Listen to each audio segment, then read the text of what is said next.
Déjame contarte una historia real.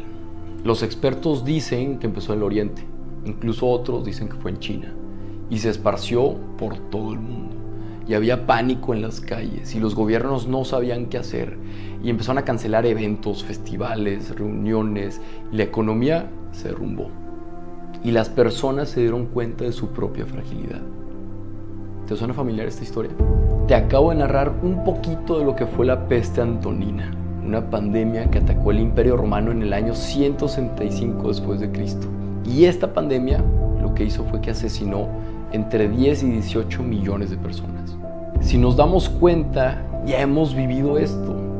Y a mí lo que se me hace bien interesante es que, ¿qué fue lo que hizo el emperador Marco Aurelio en ese tiempo?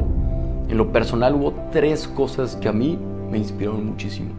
Lo primero que hizo es que reunió un equipo de gente súper capaz y los escuchó y los empoderó a tomar grandes decisiones. Lo segundo es que después de armar un equipo de ensueño fue a combatir la recesión económica y vendió posesiones del imperio para ayudar a la gente más vulnerable. Incluso vendió posesiones de su misma esposa para poder salir adelante. Paró las deudas del gobierno y también pagó los funerales de las víctimas. Se preocupó por su gente y por su economía. Y lo tercero, cuando Roma estaba lleno de cuerpos y él teniendo toda la capacidad para irse y salvarse, decidió quedarse. Y fue a los funerales y ayudó a la gente y dio discursos. Fue el líder que todo el mundo necesitaba. Porque cuando la sociedad se está cayendo a pedazos, es cuando los líderes salen a reconstruirlas con sus propias manos. Sí, quizá el coronavirus nos está llenando de incertidumbre, de miedo, de aislamiento, pero tenemos que hacer lo mismo que aprendieron los romanos. Tenemos que hacer equipo, tenemos que colaborar, tenemos que ser solidarios, tenemos que ver por los más vulnerables y ayudarnos entre nosotros, pero sobre todo tenemos que ser más humanos y empatizar y colaborar y ayudar. Entonces, ¿qué podemos hacer?